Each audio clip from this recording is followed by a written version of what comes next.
Konark sun temple. ఈ ఆలయాన్ని కేవలం భక్తి స్థలంగా కాకుండా ఒక మహాయంత్రంలా ఊహించండి. అది కూడా ఒక విశాలమైన రథం ఆకారంలో. ఈ రథాన్ని నిర్మించింది సూర్యదేవుని కోసం. ఇది ఒడిశాలో ఉన్న కోనార్క్ సూర్య దేవాలయం. ఈ ఆలయం 24 భారీ చక్రాలతో ఉన్న రాతి రథం రూపంలో ఉంటుంది. కానీ ఇక్కడ కనిపించేవి సాధారణ చక్రాలు కాదు. ఇవి సూర్య గడియాలుగా పనిచేస్తాయి. అప్పటి కాలంలోనే ఇంత తెలివిగా ఈ ఆలయాన్ని ఎవరు కట్టించారంటే నరసింహదేవుడు అనే రాజు. ఇతను గంగా వంశానికి చెందిన ఒక శక్తివంతమైన రాజు. ఇప్పుడు ఉన్న ఈ ఒడిశా రాష్ట్రాన్ని ఒకప్పుడు అంటే 1200వ సంవత్సరంలో కళింగ దేశం అని పిలిచేవాళ్ళు. అలానే ఈ రాజు సూర్యునికి పరమ వీర భక్తుడు. ఒకరోజు ఈ ముస్లింలు కళింగ దేశాన్ని స్వాధీనం చేసుకుందామని ఈ రాజుతో యుద్ధం చేయగా ఈ రాజు ఆ ముస్లింలను ఓడించి ఘన విజయాన్ని సాధించారు.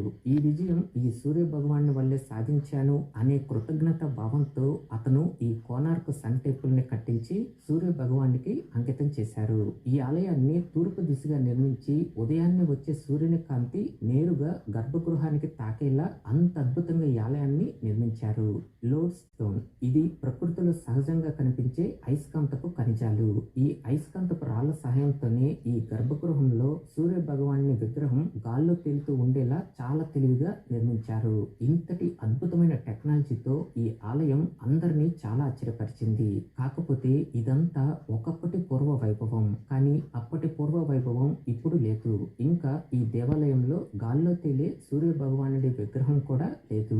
కాలం వెళ్లే కొద్దీ శత్రువులు ఈ దేవాలయాన్ని చాలా వరకు నాశనం